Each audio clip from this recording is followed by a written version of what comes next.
Building Men is brought to you by Finish the Race Apparel, FTRapparel.com, the creators of all things building men, and by Become Stronger Industries, become-stronger.com, the creators of handmade steel maces, hammers, and other badass equipment.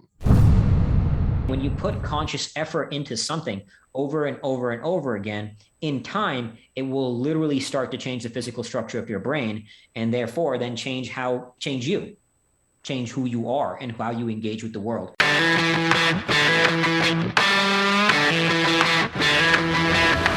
You're listening to the Building Men podcast with Dennis and Anthony Miralda, brothers on a mission to help you become the strongest version of yourself, mentally, spiritually, emotionally, and physically. What's up, brother? What's happening, man? How you doing? I'm good. I'm really excited for our guest today.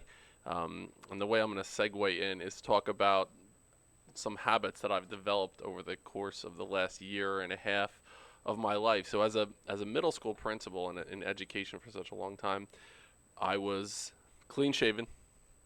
You know, my hair always looked a certain way. I would wear a suit and a tie to work every single day. You know, it was very buttoned up in the way that I presented myself. More tight-laced, tight-ass, I would say. Very regimented in that respect. And while over the last year and a half, I feel like my personal regimen as far as waking up a specific time, meditating, training, what I'm eating has gotten more regimented. My physical grooming routine has fallen off a little bit, and I mention that because I really think I'm a dirtbag. I really think I've turned into it with my meetings being on Zoom. I'll give an example. I woke up yesterday morning and I had a full day of meetings on Zoom every half hour or so for the entire day. And I looked at myself in the mirror. I was like, why do I need to shower right now? I can just slap some shit in my hair and get on a Zoom meeting. No one's ever going to know. I had a button-down shirt on and whatever. I wore pajama pants and Ugg slippers throughout the entire day yesterday. I feel like that's the first place you go to all the time is just not showering. It's like, well, the shower can clearly get pushed to the back burner and all this. And that's what I'm doing. And I wanted to address it today to see if you think that it's a problem, because I still haven't showered since, what's today? Thursday? I want to say Monday was my last shower. I don't shower for other people. You know, I shower because I feel good after I do that. Like, granted, I think people overdo it a lot, but I do it because I'm like, it's just like cleaning my room. Right. You know, I don't need to do, you don't really need to do anything ever, you know, but like you do some of this stuff, especially the things that only you see, because it's like, well, this makes me feel good. This makes me feel like I'm getting things in line, in order. Yes. But if you don't find showering a priority, then I guess, you know, whatever. I mean, it's just... That's what I'm saying right now, and I feel embarrassed, but on this show, we're very authentic. We put shit out there, and I wanted people to know that that's where I am right now. I need to get... When was the last time you showered? Monday. Okay, so it's Thursday. And I'm thinking, even this morning, I wake up. We're coming into the studio. We have a couple interviews today. I'm going to train later on this afternoon at 2:30. I'm like, if I take a shower now, am I wasting that? Because I'm just going to train and get sweaty. Why am I going to shower now? Then you can go and just do it after. And then before we bring the guest on, then Sophia has practice tonight. My daughter's basketball practice. So it's I'm like, is it even worth it to shower before? And then you're gonna get practice. home and you're kind of tired, and you're like, all right. I mean, I could just wash my face, and then now not. And then you lead into all of a sudden 2 weeks later, and you're like, I don't know when the last time I showered was. So do you smell me right now? That's my question. I don't. Okay, that's good. I don't. All right. No, that's great. All right, so, and here's the thing. I started to think about, and when we bring the guest on, you'll get the idea once we go through his journey, because it is be like, so you think I fucking smell every day? Right. Fascinating, because it's going on expeditions and these different experiences that we will undoubtedly talk to our guest about today. That's something that I thought about. Like, I'm going on this expedition without going anywhere by not showering. I can't wait to talk to him and ask him a million questions about all these different things. That's my this segue. This is your journey. This is my journey. Your big journey of. So let's segue over now. We'll stop the nonsense. So we're going to segue over into our guest today. His name is Akshay Nanavati. He is a Marine Corps vet. He is the author of Fearvana, the book, and also the movement. He is one of the most badass individuals I have ever heard about. for the Building Men audience, grab a notebook, grab something to write. With this journey that you're about to go on for the next hour or so, this is a game changer as far as our perception of identity, our perception of reality, our thoughts around pain, around suffering, around fear. This next hour is going to totally shift your mindset in one direction or another. So welcome aboard, my friend. Thanks for being here on the Building Men podcast. Thanks so much for having me. Pleasure to be here. So what are your, am I a dirtbag? I'll just put that out there right off the bat. Dude, I just got back from Antarctica where I didn't shower for like 20 days. So it doesn't bother me one bit, man. I'm all about it. See, the difference is he was in Antarctica. You're living at home, and it's a little bit of a difference there, but whatever. We're all battling our own experience. Yeah, there. that's It's right. all relative, Yeah, right? Relative. So I don't want to do any disservice to your origin story. I listened to you, and I'll give a shout out to Ian Lobos of the Men on Purpose podcast. We had him on our podcast. We were guests on his podcast. Following along on his journey, I heard the episode where he had interviewed you, and I immediately reached out. And my initial discussion was, here's a little bit about Building Men. I'd love to have you on. You're like, I'm going to be in the south of the world for the next 30 plus days. So when I get back, let's reconnect. And so this is us reconnecting after your adventure, and we'll get into it. But why don't you start with your origin story? How did you get from you were born, I believe, in India? Yep. And then from there you moved to the United States, into the Texas area. Talk to us a little bit about that journey growing up until you decided to go to the Marine Corps. Sure. Yeah. As you said, I was born in India. I moved around a lot. I moved from Bombay to Bangalore to Singapore to Austin. So by the time I was 13, I had lived in 4 different cities in 3 different countries. And the beauty to that, I was very worldly. I kind of, even to this day, I don't feel like one country is my home. I'm, part of the world. But the sort of challenge to that, which led me down a dark path for a minute, was I was very adaptable. But being adaptable, especially as a young child, when you don't know your path, you're very impressionable. So I got into a group of friends, and, I take responsibility for my actions as an adult, of course. And even looking back, I take responsibility for my behavior. But as a young child, you're very impressionable to your environment.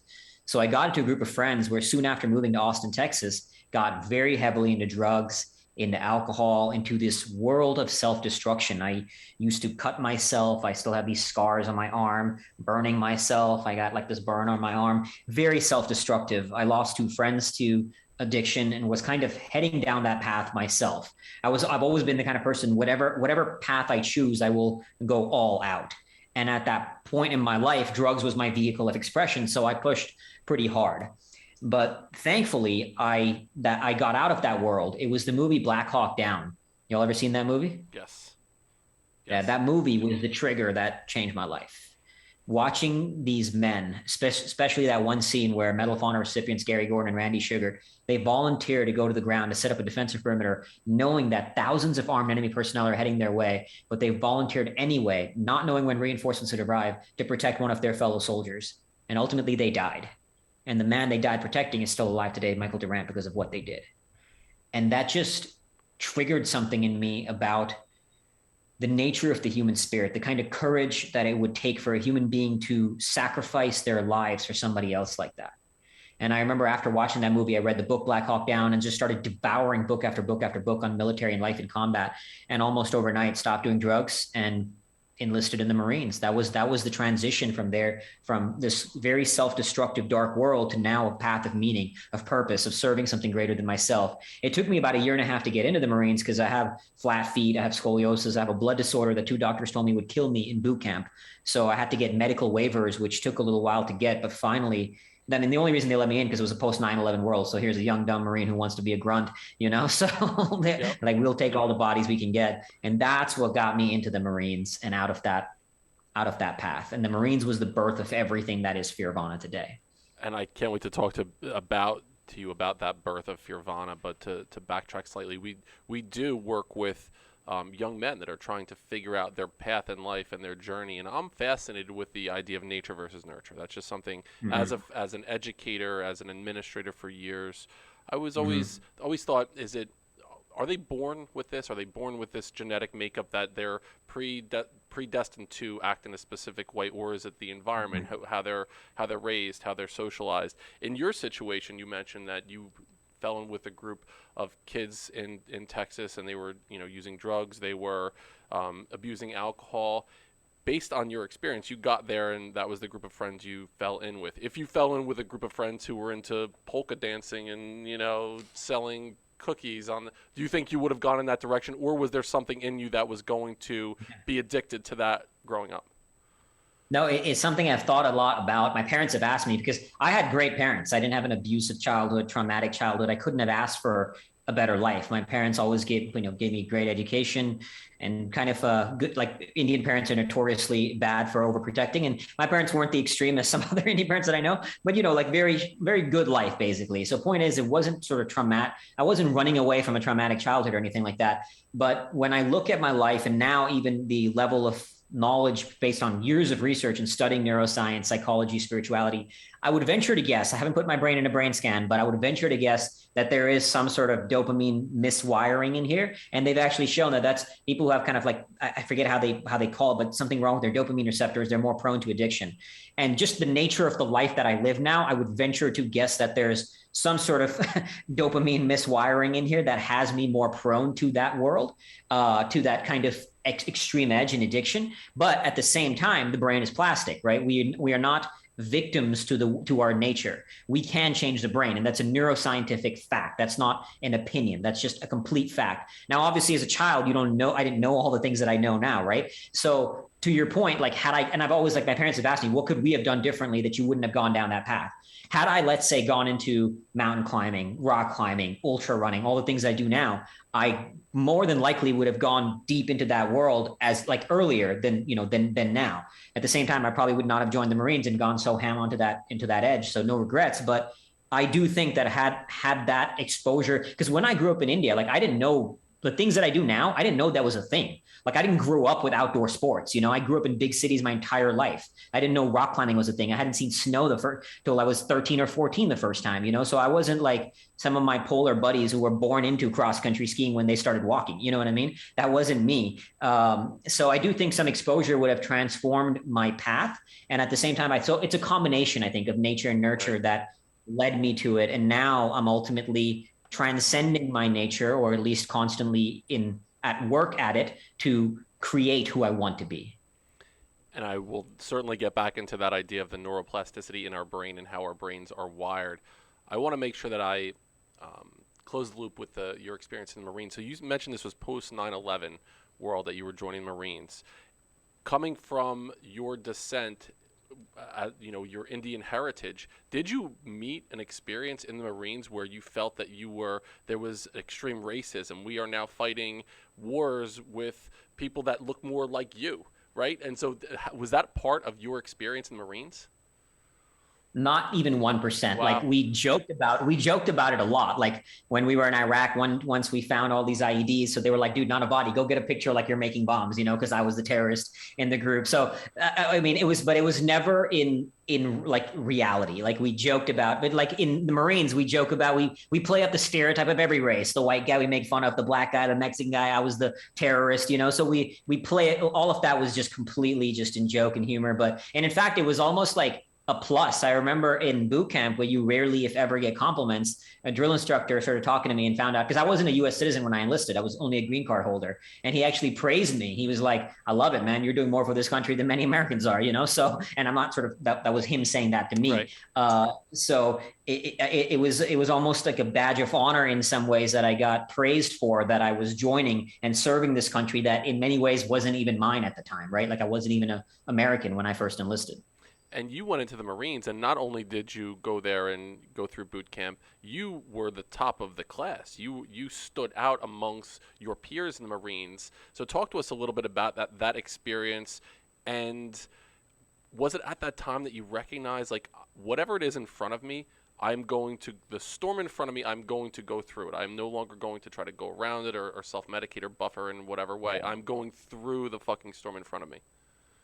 I wasn't physically the fittest guy when I went into boot camp. I certainly wasn't nearly as fit as I am now, because I had just come out from a world of drugs. Inevitably, I wasn't that fit, right? So in boot camp, I wasn't super fit. But in infantry school, I graduated as the honor graduate of my class in infantry school, and came out as a lance corporal instead of a private first class. Because in the Marines, although I wasn't even like the fittest in boot camp, I thrived mentally. Like, the Marines taught me the beauty of adversity, the beauty of going to war with yourself and finding out who you are in the process of that battle.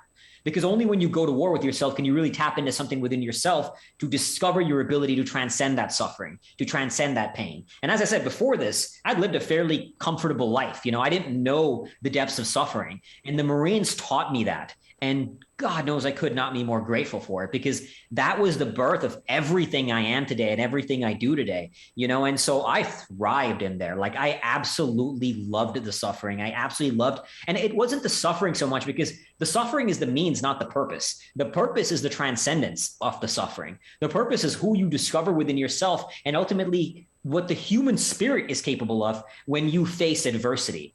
And the only way to know that is when you face it. You can't know that by reading a book. Not that there's obviously anything wrong with reading a book, but reading a book, listening to podcasts, anything like those things can give you spark moments, can give you ahas, but you got to play in the arena. You got to go to battle to figure out who you are, to figure out what the human spirit is capable of.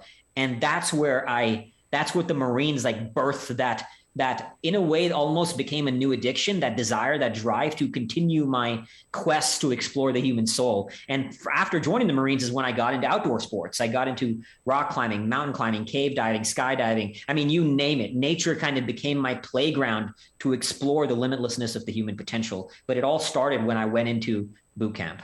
You got to tell your story of what your role was in the Marines. I think about, as my kids are younger and they're playing with Legos, I felt like I was a hero by being able to walk through and clear the Legos off the floor so no one stepped on a Lego as they're going from one spot to another. Your role in the Marines, tell the audience about what was your role? What did you have to do? Yeah, so when I was deployed to Iraq in 2007, one of my jobs was to walk in front of our vehicles every time we hit a danger zone, or like what we would call the danger zone, to walk in front of our vehicles looking for bombs, looking for the IEDs before they could be used to kill me and my fellow Marines, to blow up the vehicles. So as you can imagine, a somewhat dangerous job, because if somebody was going to get blown up first, right? Guess who it would be? Legos, bombs, Same right? thing. It's all. Same thing. You understand exactly what I mean. Showers at home, being in our game. That's what I'm going to try to make. I'm going to all the regular stuff that we're doing on a regular basis. So we're like the same people here. The same exact thing, Exactly. right? All right, so now you come out of the Marines and you're on this journey, but you talk very candidly about your experience with post-traumatic stress. First of all, I'm hoping you could go into that a little bit, and the difference between post-traumatic stress disorder and what you talk about is post-traumatic stress growth. Mm-hmm. Yeah, when I came back from Iraq, I struggled with this world, with life in the normal world. And so I wanted to go back to war every chance I could. I was volunteering to go back to Iraq, to Afghanistan, but at this point, the wars were kind of dying down. So when I got out of the Marines, or right as I was leaving the Marines, I decided to go to get my master's in journalism so I could go back to war as a combat journalist. I just wanted to return to, this sounds very paradoxical and crazy, but to the peace of war. There's a kind of strange peace and simplicity that comes from life at war. And when that opportunity did not present itself, I slowly but surely, it wasn't instantly after coming back, but over time, I went deeper and deeper into this pit of darkness. I started drinking, drinking one day a week, became 2, became 3, became 4, became 5. And as I said, when I do anything, I'd go pretty all out. So we're talking at a point in my life where I would drink a 750 milliliter bottle of vodka a day. And this would go on for binge drinking for days on end. And it was one morning when I woke up after one of these binge sessions, and I couldn't take it anymore. I couldn't take this pattern of drinking and sobering up, drinking and sobering up. And I was seconds away from picking up a knife and slitting my own wrists. And that was kind of rock bottom, as you can imagine. That began my rise out of that abyss. It wasn't a smooth rise, but that was the moment where I began that climb. And so I started going deeper into neuroscience, into psychology, into spirituality, initially just to kind of find my own way out of the darkness, but obviously it led me on this deeper path to figure out, how do we all navigate human suffering? And so, as you mentioned, when I was going down this place, at one point I was seeing a VA therapist, and I was diagnosed with post-traumatic stress disorder. And as I started researching all this stuff myself, after hitting rock bottom, I realized that there's a distinction between post-traumatic stress and post-traumatic stress disorder. Those are not inherently the same thing. They are different. And we have come to associate them as the same thing. But the problem is, when we attach the word disorder to post-traumatic stress, it becomes our self-identity. So for example, I struggled with survivor's guilt when I came back from the war. I was very jumpy with loud noises. I did not like crowds. And these were all, I was told, symptoms of post-traumatic stress disorder. But the fact of the matter is, I was jumpy with loud noises because my brain learned to associate loud noises with death. I spent 7 months in a war zone where loud noises meant you could die, a bomb, right? So inevitably, my brain was more hypervigilant. My consciousness was more aware than the average person because that's just a survival mechanism. That's what the brain does. It looks at how to keep you alive. So the point is, it wasn't a disorder, quote unquote. It was a normal human response to war.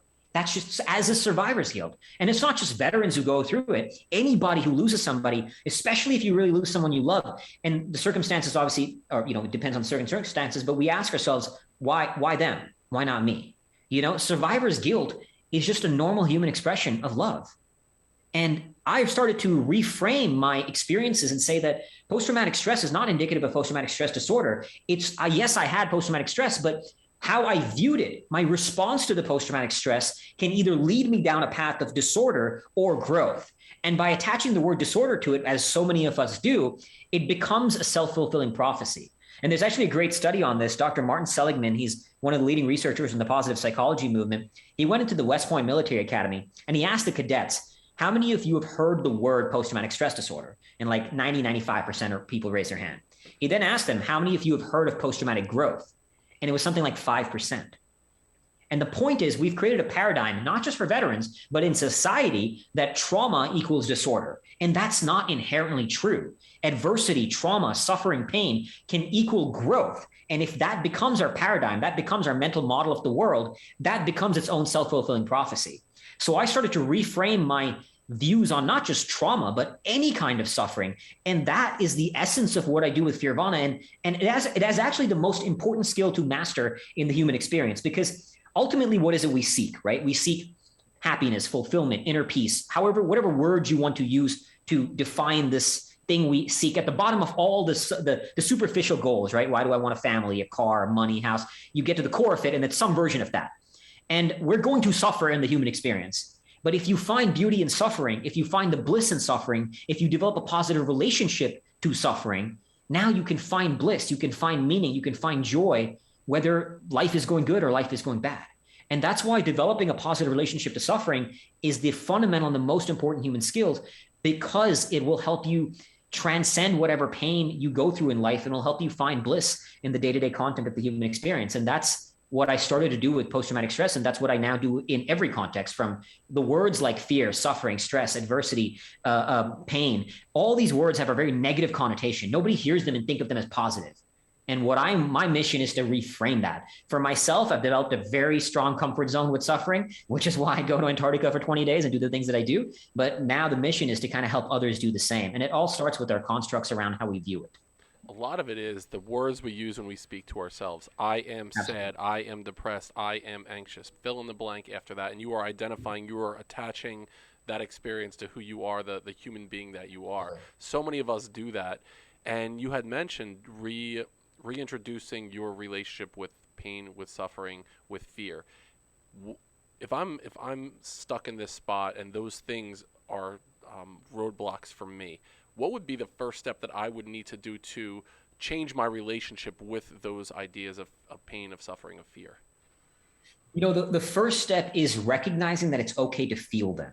So what normally happens is people feel them, and then we think there's something wrong with us feeling it, because so many of the quote unquote experts will demonize anxiety. And I'm talking like the biggest names. I'm not going to name names, but the biggest names in personal development will like teach people how to get rid of anxiety, to eliminate fear, to quote unquote be fearless. And so what happens, and I've seen this over and over again, people feel fear or anxiety or stress, and they think there's something wrong with them because they think they should not feel it. Quick example, I worked with a client once who he was traveling to Iceland on a vacation on his own. It was the first time he was going on vacation on his own. And he felt a tremendous amount of fear.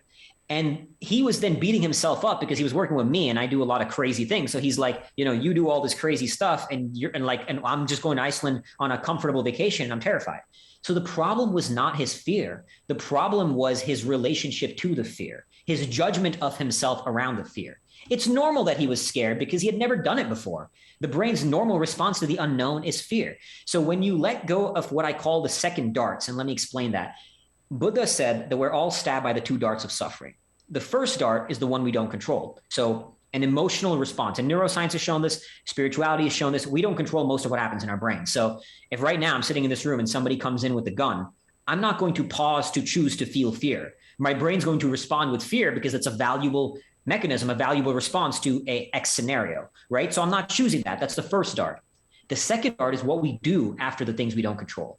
And we always go into this self-talk of what's wrong with me, I'm a piece of shit. And we kind of beat ourselves up and we go down this rabbit hole of what I call second dart syndrome. So the first step, and it's hard to do, it's much easier said than done, but it's disidentifying with the emotion. And as you said, we do this, right? We'll say, I am sad, I am scared, I am weak, and we make this our self-identity. So it's recognizing that, look, I am not my thoughts, I'm not my feelings, I'm not my experiences. I am the thinker of my thoughts, I am the feeler of my feelings, and I am the experiencer of my experiences. There's a space between what is and who I choose to be outside of what is. And that space will shape your destiny. And now this is, again, much easier said than done. But the key is recognizing, hey, and you got to talk, like I talk out loud to myself all the time. Talking out loud to yourself is an invaluable tool. Like I look like a nut job when it's like if people were sort of seeing me, right, with camera following me. But the reason I do that is because it reminds me of all these things. Like I'm a human. I get lost in my own thoughts from time to time. And then I'll say, look, I'm not, and I was doing this in Antarctica when I was skiing and having a hard day. I was like, I'm not the mind, I'm not the body, I'm not the mind, I'm not the body. Like repeating these mantras to myself becomes a really valuable tool to separate myself and then to recognize that, look, it's okay if I'm feeling fear. It's okay if I'm feeling anxiety. That is what it is. And actually neuroscience has also shown simply by labeling it like, hey, I'm feeling anxiety right now. And there's an important distinction in the words, not I am anxious. That's not me and my identity. I'm feeling it, right? My feelings are not who I am. So even using those words are very, very powerful. Like I'm feeling fear as opposed to I am scared, right? So I'm feeling fear. And when you do that, when you label that emotion, neuroscience has shown that it decreases activity in the emotional parts of your brain and increases activity in the part of your brain called the prefrontal cortex related to focus and awareness, meaning that it's helping you create that space between the emotion and you as the observer or the feeler of that feeling. And when you create that space, now you can choose what you want to do with it. It's interesting in my work with educators as a principal, you recognize that there are the typical responses to fear. There's the fight, flight, freeze response, and I've even heard it called either flock or fawn, where it's almost this chameleon type of identity where whatever is the thing in front of you that is inducing that fear response, that you just go along with it, that you change who you are to assimilate to whatever it is to avoid the pain of the fear. So in your experience and everything that you have gone through and everything that you are going through, do you still recognize those responses to fear, fight, flight, freeze response to fear? Very much so. And actually, it's also sort of a misconception that those are the only three responses.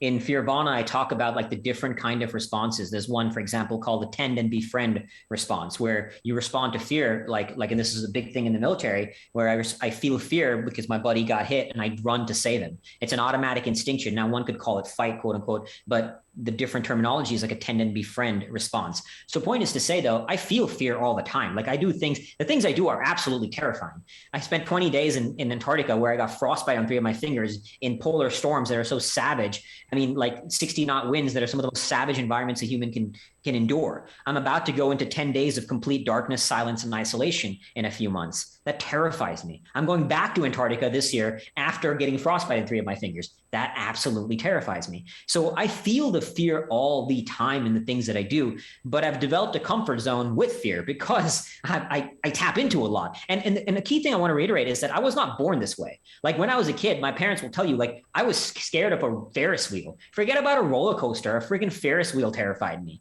So the point is, I wasn't born some warrior kind of, engaging fear all the time. I systematically developed this comfort zone with fear by doing all these things. Like after joining the Marines, I was terrified of heights. So I went rock climbing, I went skydiving, I went mountain climbing. I was terrified of tight spaces. So I went caving. Like I systematically engaged my fear and worked my way up the ladder of risk one step at a time till I got to the point that now I'm comfortable with fear, that it can show up and I'm okay with it being there. And now, like the silliest things scare me. Like I'm more scared asking a woman out than I would be going into a polar storm in Antarctica. You know what I mean? So I've developed a strange kind of comfort zone with suffering on the most extremes, but the quote unquote normal things in life will like, oh shit, how do I handle it? So, but the point is the fear response is one that I'm comfortable with. So no matter in what context it may show up, I'm able to engage it and find a way through it. And that's the only way too. It's not about avoiding it or running away from it. And this is so important, because you will hear people do this all the time, and parents do this with kids, and we do it out of love. I get it. Like nobody's doing this intentionally to be damaging,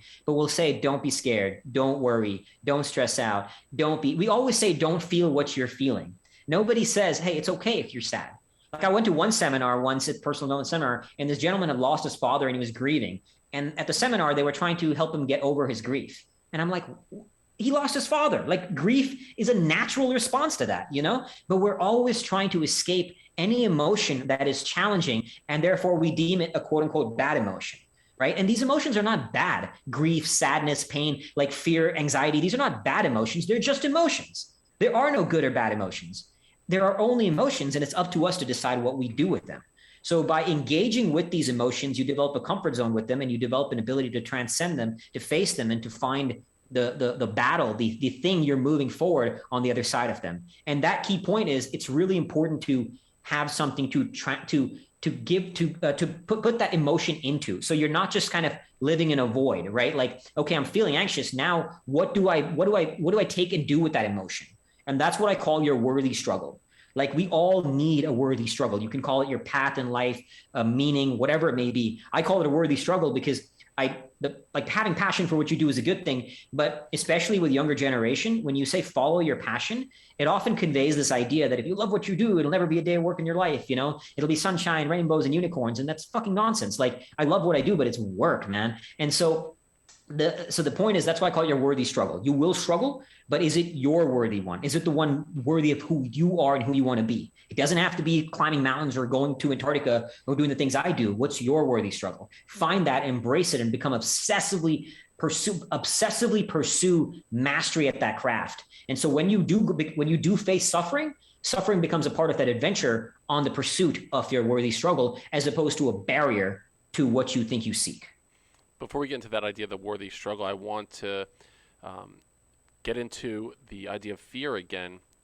First thing I'm thinking is it you go the action dispels the overwhelm, where I will take this step, I'll start climbing the rock, I will go into the cave and face the fear, I will start doing it and then overcome and become that person? Or am I saying, I am the person who can climb the rock, that I can get into the cave? So is it the identity that comes first, or is it the action that comes first that will cause the identity to follow?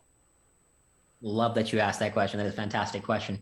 It's a bit of both. So you can start with shaping your identity through self-talk, through visualization, to getting clarity, through journaling, through meditation. All this kind of inner work and reflection for sure can help build the muscles to face that fear. And I do all of that as I'm preparing for Antarctica, visualizing, meditating, all of those kind of things to reinforce my self-identity.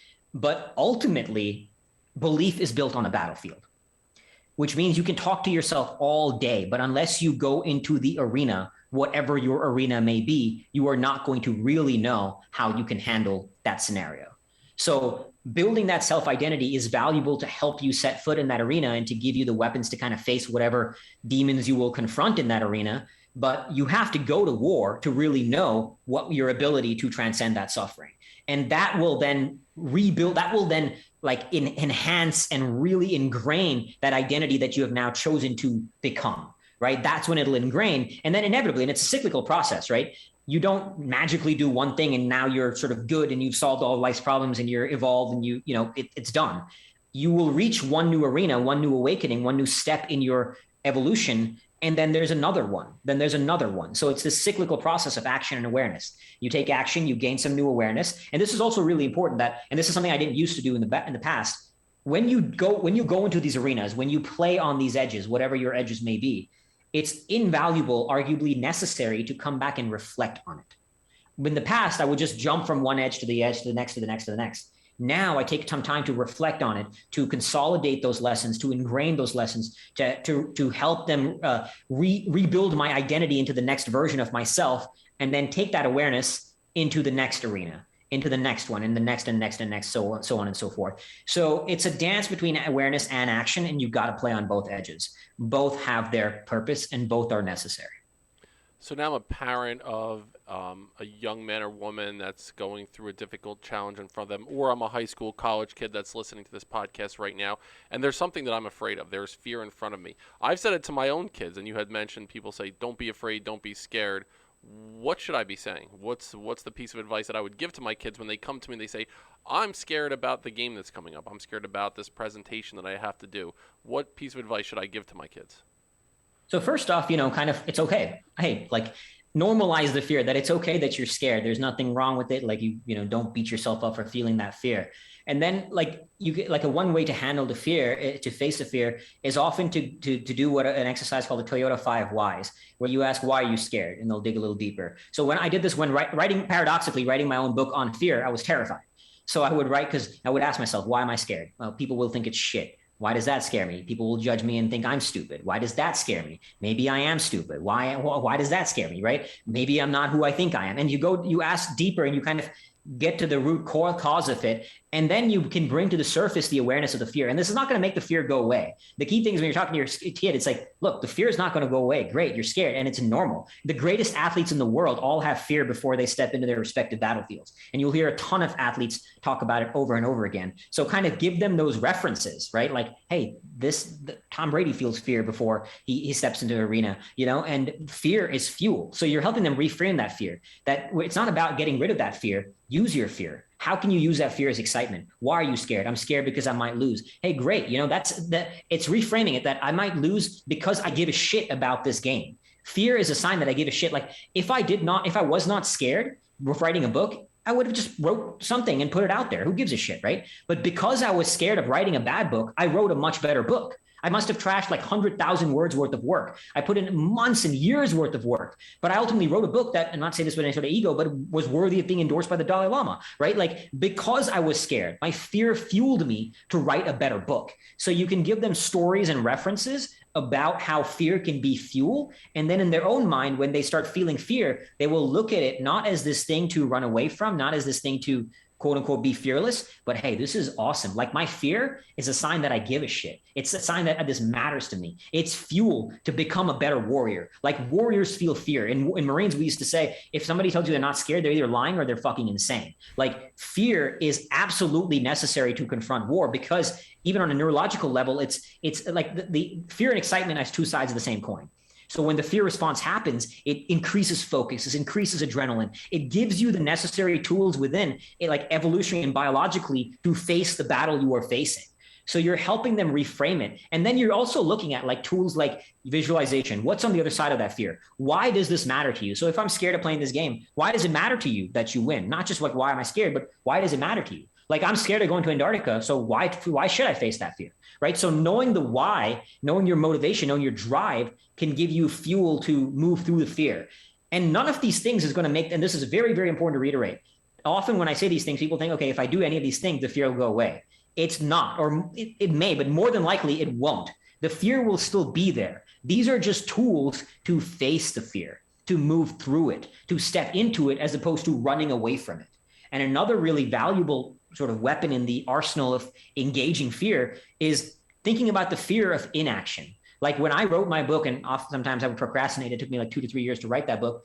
I would inevitably, what helped me finish it is the fear of, I would literally visualize this, imagining myself dying on my deathbed, never having shared this message with the world, never having shared my core essence of who I am. So the fear of consequences of inaction can be an extremely powerful driver, so you tap into that. Like you ask your kid, like, would you rather just sit around doing nothing? And this, you have to kind of tap into their belief system, their values a little bit, right? To understand. If the kid like says yes, then you got a problem. But if the kid is like this driven athlete already, you're tapping into that and you kind of know that. And you're saying, like the fear of consequences of inaction for me, of dying without ever having written this book, was so much more terrifying and so much more horrific than the struggle I would have to endure of actually writing it and putting the book out there. And so those are some tools to kind of navigate that fear and to use it as fuel. Absolutely. And if you're listening, go back and re-listen to that again and take notes on that specific idea. You mentioned the Dalai Lama had endorsed your book. Do you think his friends call him like Is it just a llama? Is he Yolam? Does he have a nickname? D-Lam. D-Lam, right? So now I want to go back into, you had mentioned you were basically trying to kill yourself. You were moments away from slitting your wrists, and from that point, you've created this movement, Fearvana. It's a book. It has its own like solar system around it. This whole idea of looking at fear and reframing the way that we look at fear, the way we look at pain, the way that we look at suffering. So how did you get from that point to where you were at this low of your life to where you are now? Take us on that journey. Yeah. So, as I was kind of hinting on earlier, it wasn't one aha moment and life magically got great. Like, it was a slow, brutal, hard climb out of that abyss. And that never stops. Like, after making the decision to go sober, I broke my sobriety multiple times. Right. So the inner work, it doesn't ever stop. You don't get to a moment where you've quote unquote arrived. You always have to do the work. And I want to stress that point.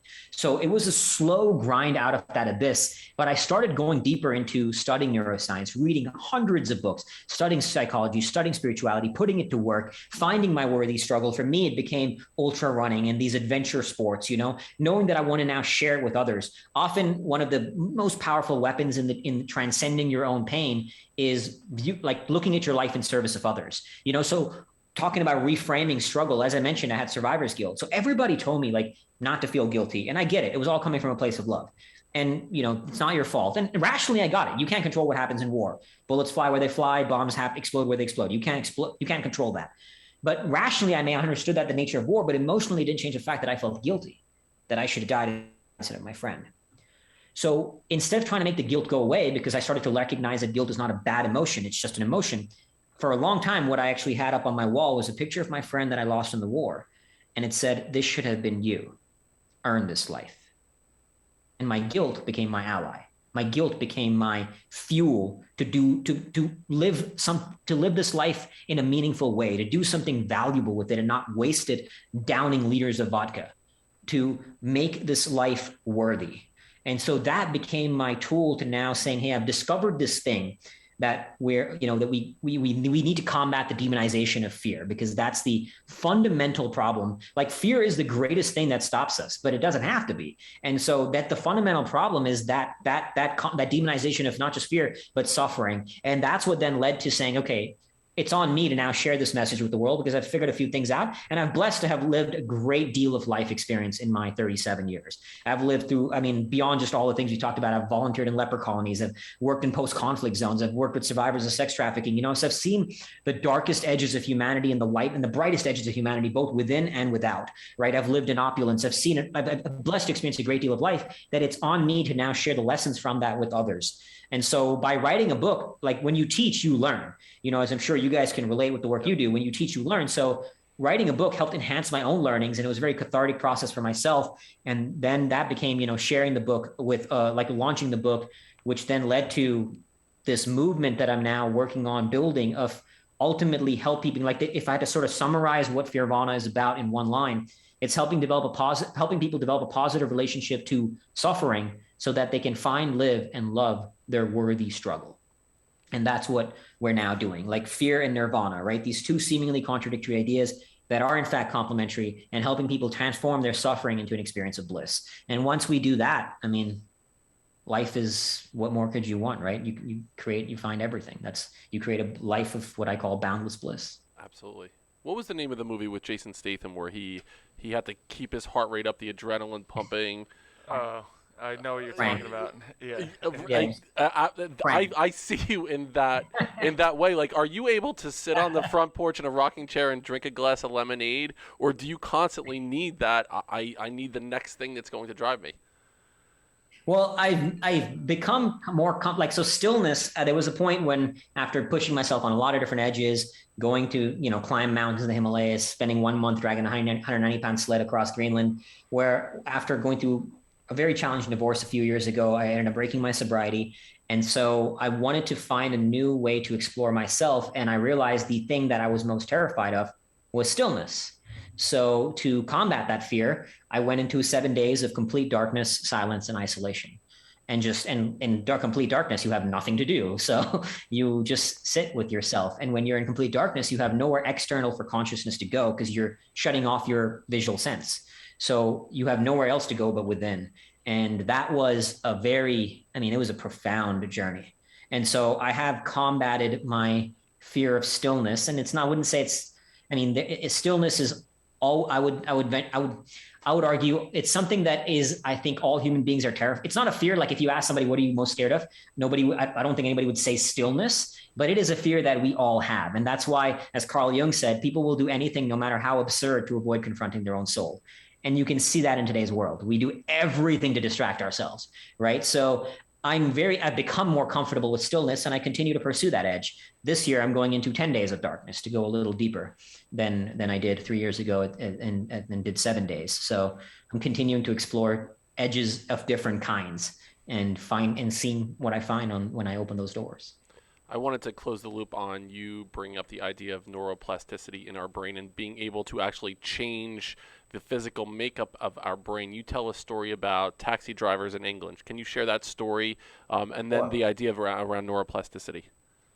Yeah, so there was this research study done with taxi drivers in England where they actually found that they have a larger hippocampus, which is the part of the brain associated with memory. They have a larger hippocampus than the rest of us because apparently London streets are quite complex and they have to memorize all these streets. And so because of the nature of their work, they literally changed the physical structure of their brain. I mean, physically, it looked different than other people. And the impact of this, it's huge when you really think about it. Like, we can change the physical structure of our brain, and therefore by changing the physical structure of our brain, we are changing our consciousness, our mind, and our identity, right? Because think about it as two separate entities. There's the brain, which is the physical thing, right? The physical thing in your skull. And then there's the mind, which is consciousness. And the mind affects the brain as the brain affects the mind. So because they had to think differently than the rest of us, they had to memorize these complex streets. By using the mind, they changed the physical structure of their brain, and therefore that had the cyclical effect of then changing their mind, right? So the science of neuroplasticity is essentially that we have the brain's ability to change itself on a physical level, and therefore it changes our consciousness and how we view life, right? Like how we engage with external stimuli and with life. And we do that through conscious effort. So they've done plenty of other studies that like a piano player will have a different brain than others because they use these fingers, right? So, and a violin player, like anybody who's mastered their craft, their brain is going to look different because of how they engage with their body and with their environment. So the point is, whatever you are going through right now, that's not you. That's not set in stone. You're not locked into that identity. You're not locked into that reality. You can change it. Now, the way to change it is through conscious effort. And that's the hard part. It's, sometimes not even that simple, but it's hard. And it is relentless. You don't do it once. It's like going to the gym. You don't do it once and you get 6-pack abs, right? You got to do it over and over and over and over and over again. And that's the same thing. When you put conscious effort into something over and over and over again, in time, it will literally start to change the physical structure of your brain, and therefore then change who you are and how you engage with the world. But that requires, and it's called actually, there's this process, Hebb's law, which says that neurons that fire together wire together. And essentially what that means is the more I practice something, the more I'm creating these neuronal patterns. So for example, I worked with a client, every time he would sit on the computer to write, he would have a visceral anxiety response and then retreat and go watch TV. So at a very simplistic level, his brain said computer equals anxiety equals TV, right? Like that's, again, not in so many words, of course, but to simplify, that's what happened. So to change it, he had to now take new behavior. And we started off doing very, very small behavior. Like, hey, I just want you to write on your computer for 30 seconds, right? And take a little break, or 1 minute, 2 minutes. And slowly in time, by building it, we're now creating a new response that says computer equals anxiety, because the anxiety was still there. It's not going to go away instantly, because again, we don't control what first shows up in our brain. And then equals writing, as opposed to equals TV, right? And then in time, the anxiety even fades, So once you build those patterns over time, you're changing how your brain physically is, and therefore how you engage with the world. And there's this thing, it's called myelin in our brains, correct? Where as we do things on a deeper level, that deep intentional practice will help change the way that our brains are wired. And that's why you see prodigies in different areas of the world, because the way that they practice whatever it is done in a very intentional way. Yeah, the myelinization off those neuronal wirings, it essentially ingrains it to make it more concrete, to make it a part of your behavior. And that's how habits are formed, right? You do something enough, it becomes you, and it becomes your reality. And what an unbelievable epiphany when you realize that you are able to change the way that the physical structure of your brain is made up by your thoughts, and the two impact each other. Your mind impacts your brain impacts your mind. I want to make sure that we get into this this journey that you've been on. When I found your page and understood the journey that you were going on after listening to on a podcast, I started to follow along on your Instagram page, Fearvana Instagram. And so you were in Antarctica, and you were there for a short period of time in preparation for the next longer journey. So talk to us first about the experience you were just on, and then a lesson that you learned that will help prepare you for the next time that you're going there. Yeah, so I was on a mission to ski up the Axel Heiberg Glacier, which is the glacier that Roald Amundsen took 110 years ago. He took dog sleds up that glacier and became the first person to reach the South Pole. So it's a very remote, very challenging. You're skiing up soft snow and steep terrain, highly crevassed glacier. In fact, I had a bit of a crevasse scare when I was there, and my ski felt like fell into a crevasse, which was a little horrifying, to say the least. This is a crevasse with these bottomless pits in the ice, right? So it's a very challenging, very remote glacier. And the mission was to ski from bottom of it to the top, up to reach the polar plateau and ski to the South Pole. The plan was about a 35-day expedition. I made it to the top of the glacier. Me and my team of three other people, so 4 total, became one of only 26 people to ski up that glacier, which is pretty cool because if you think about it, like over 4,000 people have climbed Everest. So this is very, very remote, very, completely different side of Antarctica. We became one of 26 people to climb up it. And soon after getting to the polar plateau, it was on day 17 and I'm not even sure how. I wasn't doing anything stupid or reckless. I wasn't walking around with no gloves, but I ended up getting frostbite on 3 of my fingers. And on day 18, I had to be evacuated. And pretty severe frostbite. More than likely, I will lose the tips of 2 of my fingers because they're quite black and very, very, very gnarly looking. And so the journey ended early, unfortunately. It was an unfortunate end, but nonetheless, it was an epic experience. I fell in love with Antarctica. It is a brutal, beautiful, hostile, unforgiving, and an incredible environment to experience and to come face to face with not just the raw power of nature, but to actually experience the human soul in the presence of such power. You really come to know yourself and through yourself, humanity in these experiences. And so it was a profound experience. And while I went there for the experience in and of itself, it was actually training for a much bigger mission in Antarctica, where I'm going back to now do the first ever human-powered crossing of the continent. 105 days, completely alone, 2,700 kilometers. That is the mission now, to ski 2,700 kilometers, 1,700 miles for completely alone for 3.5 months across the entire continent.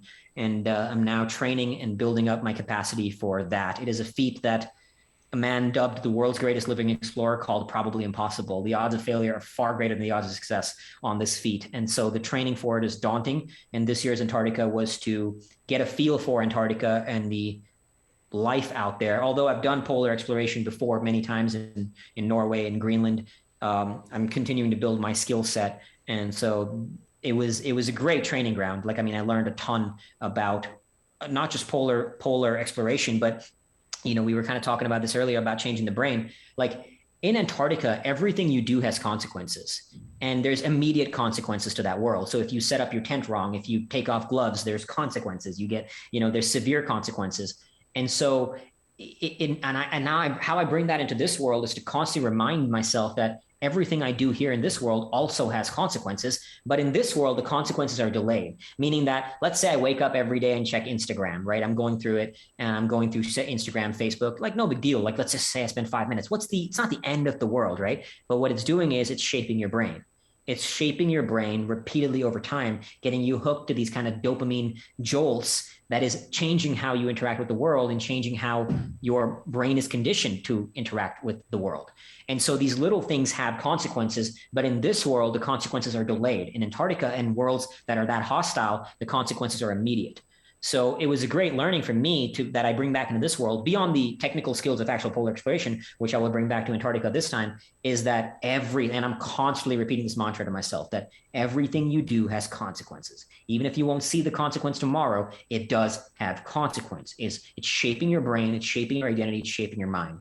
So you better be fucking aware of what you're doing and who you want to be. And so that I repeat that to myself all the time. I'm thinking back to my experience in high school. The book was called To Build a Fire. The idea was he was alone in the wilderness and he knew he was going to die unless he built a fire. So that was his mission, was to build a fire. And as he's doing it, he's reliving his life and going through all the decisions that he made, everything that he did right and wrong throughout the course of his life. And he finally gets the spot built and he gets the fire lit. And then what happens is the fire starts to smoke and it starts to rage, and he doesn't realize that he built the fire underneath a tree and it melted the snow and it put out the fire. And that was it. Now he's dead. Basically, he's going to die of exposure at that point. And I thought about that because of every single decision that you made, like you said, has this could potentially be a fatal consequence. So how do you keep your mind sharp in those moments, knowing that your mental senses will be dulled because of the cold exposure, understanding that every single thing you do is a life or death experience for you? I mean, Antarctica, I didn't go into this expedition, like even to do it, you have to prove your mettle. Like you have to have a pretty significant expedition background to show that you are capable of doing this. They don't just let any clown go do something like this, right? So I worked my way up to that point that I could handle, and I thrived out there. And I say this with no ego, but I absolutely thrived out there, mentally, physically, spiritually. I crushed it. So that came with practice, with training, with being in other environments, with doing smaller expeditions. I mean, I was dragging tires for up to 8 hours a day, these two brutally heavy truck tires, dragging them all across in a park in Phoenix, running ultramarathons, just training like an absolute savage, the body, the mind, the spirit, doing mini polar expeditions to get myself ready and acclimatize to that environment that now, you can throw anything, the world can throw anything at me and I will maintain a state of calm because I've developed practice through a lot of training to be the eye of the storm. And what I mean by that is when I was training in Vermont last winter, I would literally go out into winter storms and practice being calm in the storm to be the eye of the storm. And a great tool I always use is mantras. Like I would just talk to myself, like I would do cold river dips in a winter storm in Vermont. Brutal conditions. Like I was almost killed by a falling tree in these storms because I was the only idiot out there in that storm, So I was literally like 10 feet away from being killed by this falling tree. I've had multiple experiences where I'm on the verge of death like that. But point is, by putting myself into storms, I've practiced being the eye of the storm and being the centered calm, being still in the face of chaos. But that comes with practice. I brought the garbage cans in without a jacket on last week. I'm just Nice. So I get it. Overcast. I get it. I get it, man. I get where you're coming from. When is the next expedition? When will that happen? The darkness retreat is in May, and then the next expedition after that is in October of this year. I'm doing a 22-day ski crossing of the Patagonian ice cap, and then I'm going back to Antarctica for a 30-day solo expedition, for a mini solo expedition as kind of training for next year's big one. So I have many expeditions, and I'll be going back to the Arctic. I was supposed to go to the Arctic for a month in March, but that got nixed because of my frostbite, and the recovery is a lot longer than I anticipated. Right. So I'll be going to the Arctic for about 4 to 6 weeks next spring as well. So I have a bunch of expeditions lined up for the next 2 years. Tremendous. Brother, any final thoughts? Yeah, I mean, you gave us a lot of information, and I think our audience can take any of that in whatever direction they want and use it and apply it into their life immediately. But if you could kind of narrow it down, this might be tough, but one thing that they could take and start utilizing today after listening to this podcast. One thing to do, it's kind of a summary of everything that I've been saying is, and that my core mantra out of all my mantras is suffer well. Suffer well. So after listening to this, put yourself in an experience where you're going to go to war with yourself, where one party is going to want to quit and the other is going to want to fight. One of the greatest tools to do that is exercise. Barring serious physical issues, almost anybody can do that. So put yourself in a situation where you're going to have to go to war with yourself, where you're going to hate it, and go into that suck and train to suffer well. The more you do that, the more you build yourself. And that's how confidence is built. Confidence is built by successfully surviving a risk, by going to war with yourself and rising on the other side of that. So the more you do that, the more you become someone who will be better than the older version of you. And that's how you keep evolving and keep growing and keep taking your life to the next level. So practice suffering, train in suffering, and suffer well. This has been an unbelievable hour on this podcast. We truly appreciate you being here. I'm going to take a shower tonight. I'm going to throw that out there right now. I'm going to step into my uncomfort. It worked. It worked. These little victories along the way. Where can the Building Men audience find you? How do we follow along on this unbelievable journey? You can find me on Instagram at Fearvana. That's the social media platform I'm most on, and fearvana.com. That's FEARVANA. And the book is available on Amazon and Kindle, paperback, Audible. 100% of the profits go to charity as well, and we support many beautiful causes all over the world. So anywhere there, you can find me. And to the Building Men audience, the first person that sends an email to buildingmencoach@gmail.com with the title, The Eye of the Storm, will receive a free copy of the book. We'll send you a free copy of that book if you send us an email, Eye of the Storm. So listen, this has been an unbelievable journey. We truly, truly appreciate for the Building Men audience. Find us on Instagram, building.men, buildingmencoach@gmail.com is the email. Our website is buildingmen.io. Check out our sponsors, Finish the Race Apparel, FTRapparel.com, and Become Stronger Industries. They are the makers of handmade steel maces. Also, our Hero's Journey Men's Retreat, April 28th through May 1st, is coming up shortly. So reach out to us for more information. Thanks so much for listening, everyone. Go a step further than you thought you can go. We'll see you next time on Building Men.